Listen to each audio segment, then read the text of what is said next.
we're gonna try it out anyway. It might be dark, it's early in the morning, but that doesn't stop good ideas from flowing. Right now I'm listening to a little bit of a conversation on YouTube between Russell Brand and Yuval Noah Harari. And if anyone's familiar with Yuval's work, basically he believes that there will be a useless class because of the rise of automation, and we need to try to figure out by creating, I guess, a new mythos for us as human beings, what to do about that. And kind of wanted to tie that into a universal basic income kind of talk, because I think that it's not really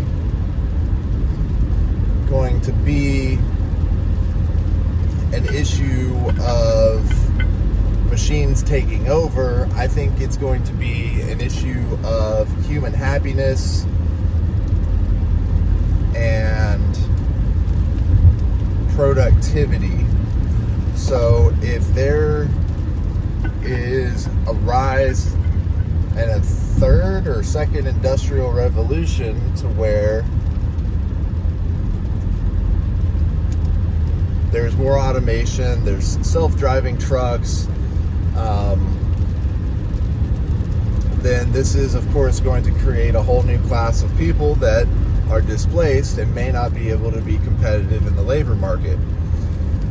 I think that with Social Security being where it's at and needing to be reformed, it might be time to take a lot of those profits from those classes of people that are profiting from the rise in this mechanization, I guess, of the labor force, this automation of the labor force, and providing it as sort of a tax revenue for social programmings like Social Security and universal basic income, because it wouldn't be such a bad thing for those people who are pretty much already close to traditional retirement age anyway, to be able to go ahead and have a retirement and explore what it means to to enjoy that and be an actual human, instead of having to worry about working into their 70s just to provide and put food on the table for themselves and their families. Now, for the younger folks, there's going to be a percentage of people who, even if they aren't required to work, they're still going to want to work, and they're still going to want to participate in jobs and careers that cannot be automated, or they are able to remanufacture their skill set into something new, because they're not the kind of person that can sit around and take a monthly universal basic income check and be an artist or something like that.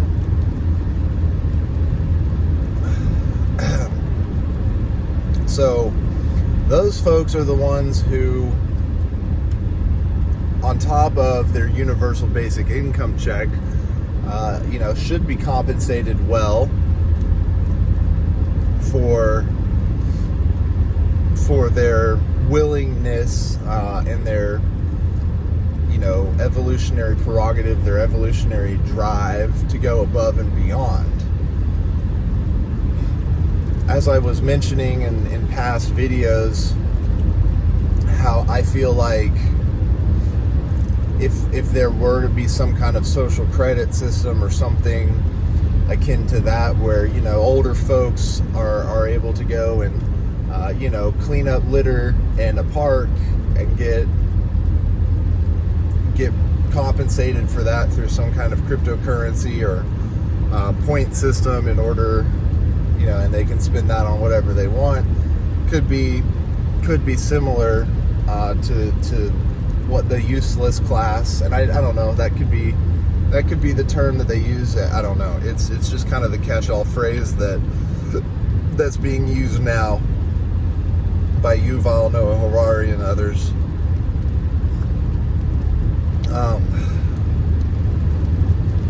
So if they wanted to go out and you know, do things like that, pick up litter in the park, and, you know, make sure that, you know, public places are well kept, and be compensated for that on top of their, you know, their universal basic income, I think that would be great.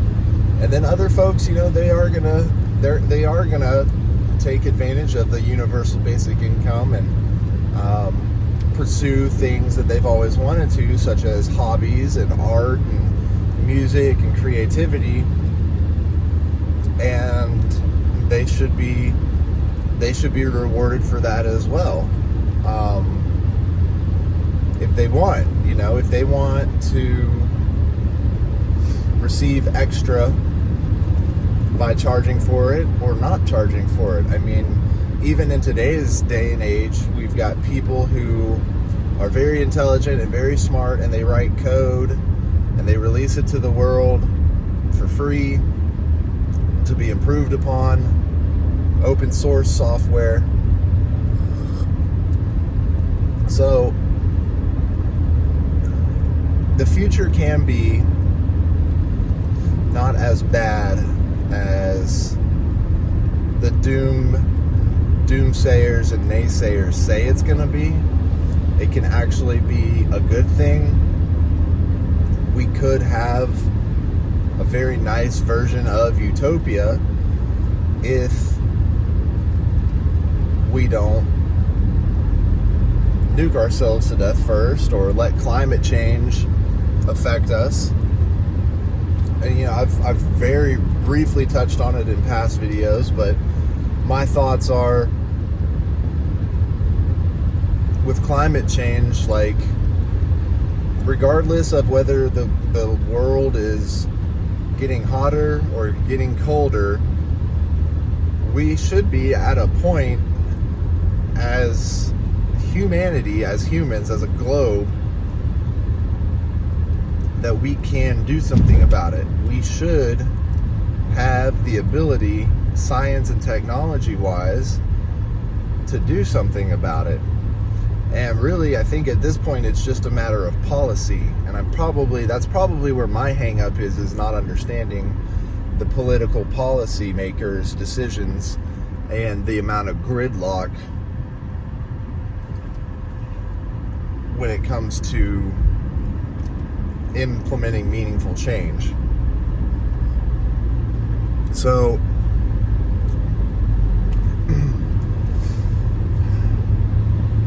I imagine that, you know, if trucking does become automated and there's a whole percentage of the workforce displaced, then, you know, we might see a sort of revolution. It might be a soft revolution. I would call it a soft revolution, in the sense of the system is going to have to change. And I think that, you know, it'll be a non-violent style revolution, because people are going to realize that labor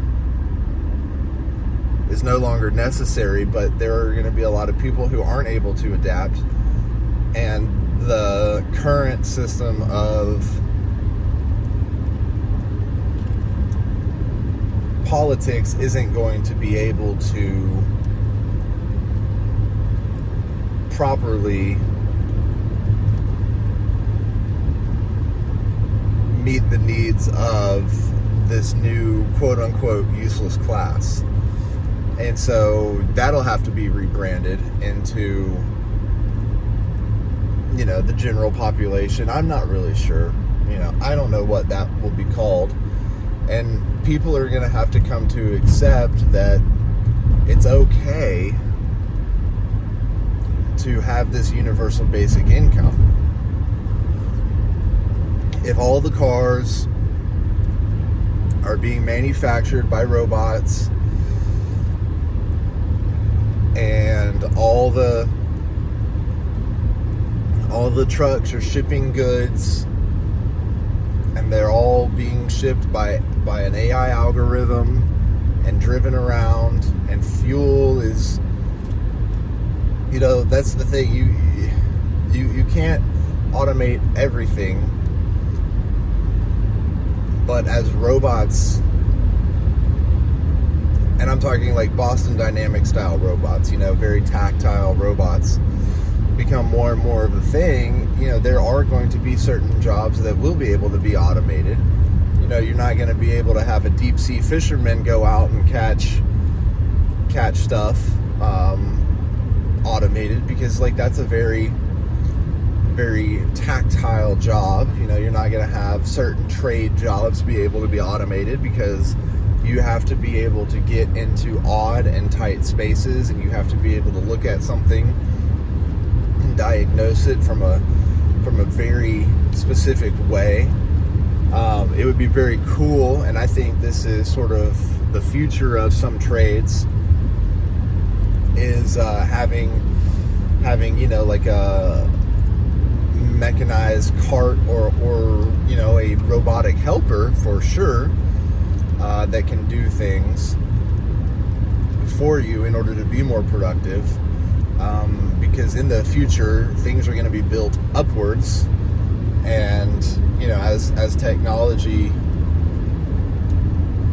increases and gets better, you know, we're going to have increases in building technology and things like that, and we'll be able to build buildings higher. And then, I mean, even like a decade or more ago, you would watch I remember this YouTube video about Japan coming up with these, you know, these cities that were basically buildings, and entire floors would be dedicated to being giant greenhouses, and you know, people would live, like, it was just a whole thing. And like, you know, that's not too far from a future that I could see happening, especially if we have to become an extraplanetary species, and building a city like that on Mars, and being able to protect that city with some sort of atmosphere dome until we're able to terraform the planet further.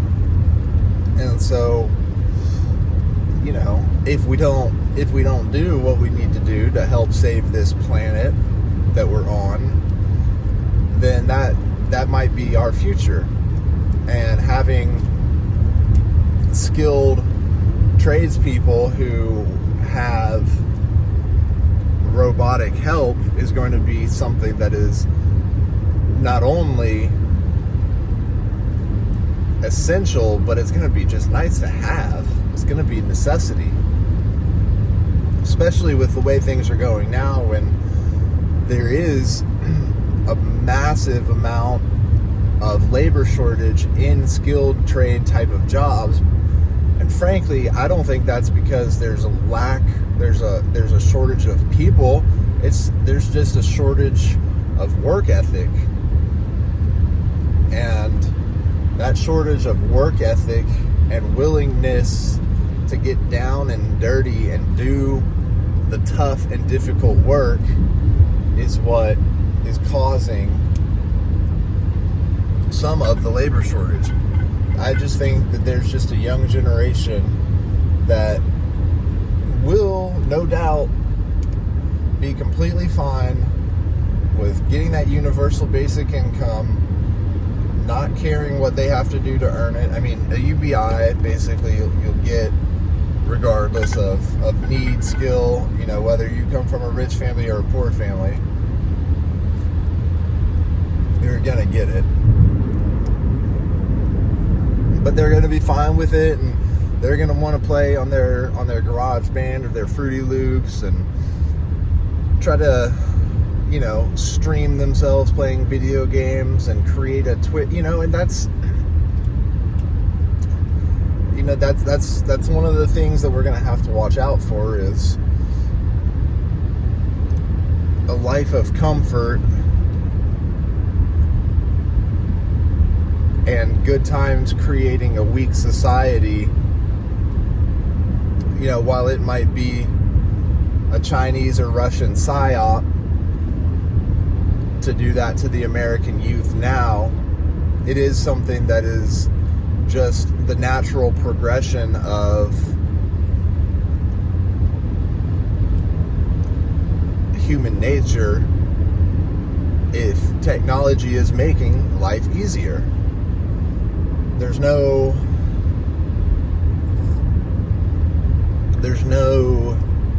need to think about it any harder than that. There is no conspiracy.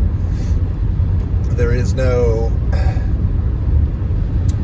evil intent. It's simply the sneaky Pete. I remember reading, like, when I was into paleo, it's like you're not your devil side of your brain. You got like your angel and your devil on your shoulders, and then you got like your lazy shadow person, and that's your sneaky Pete. And it's like, why go out and work a difficult job for meager pay when I can do a same job sitting in an office chair behind a computer and get better pay if I just go into a lot of debt and get a degree in business or something? Well,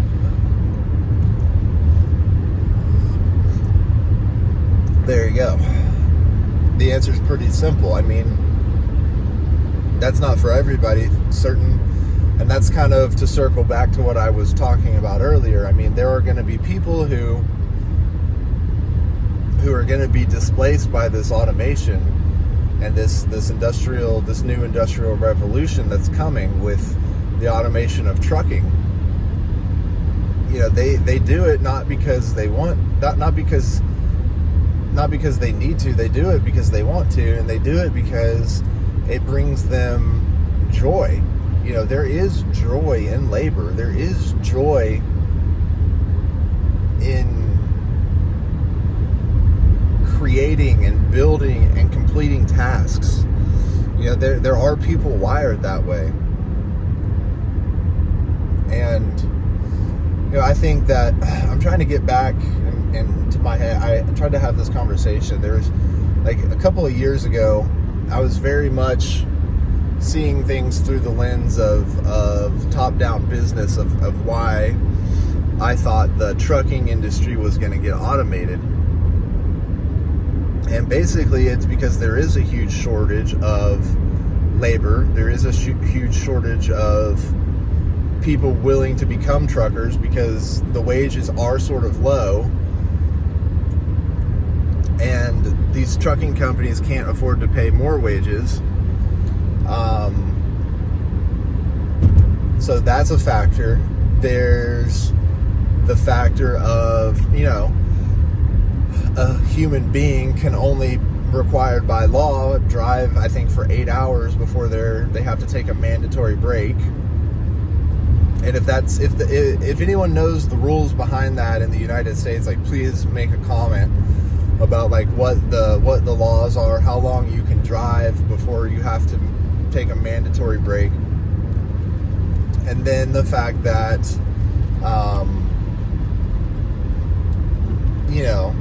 so there's it's like a double-edged sword, right? A robot doesn't have to take a mandatory break. It can drive and drive and drive. And a robot now doesn't need to have a vaccine passport to get over the border.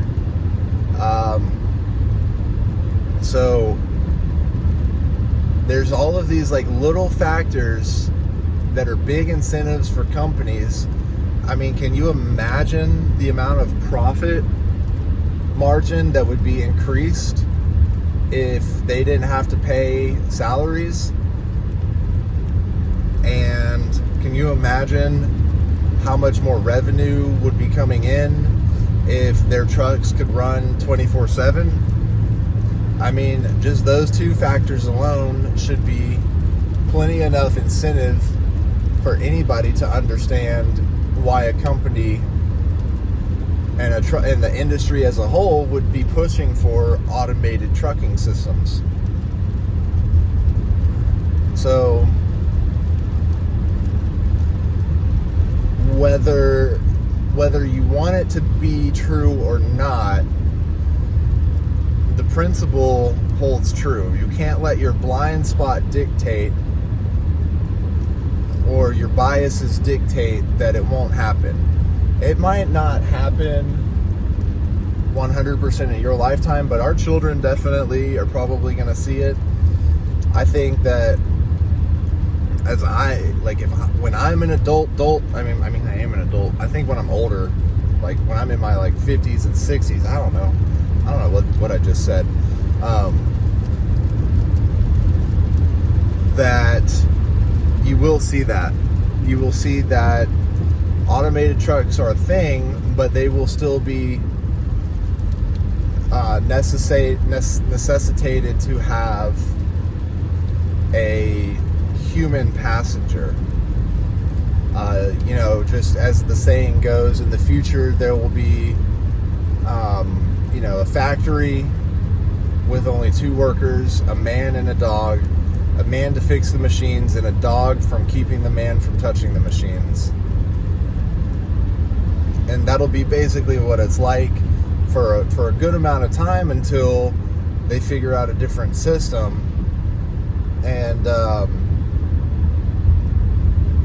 basically, yeah, you'll just have, I think, to kind of tie in my thoughts from earlier, is you'll have one of these, people who were displaced, who are getting their universal basic income or whatever, and they'll be able to be augmented with their income by going above and beyond, and being the trucks, the semi trucks sort of babysitter. They'll be able to take over manually until all the kinks are worked out.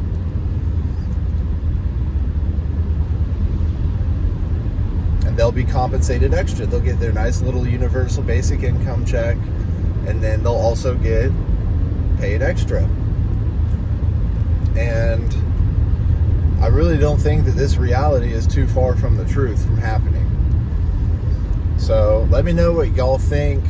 Let me know if you think that that's definitely a future possibility for the quote-unquote useless class, and how universal basic income being tested out and tried out may be used in tandem. What do you think our future is going to look like? I hope you guys enjoyed the morning talk video in the dark. Definitely go ahead and feel free to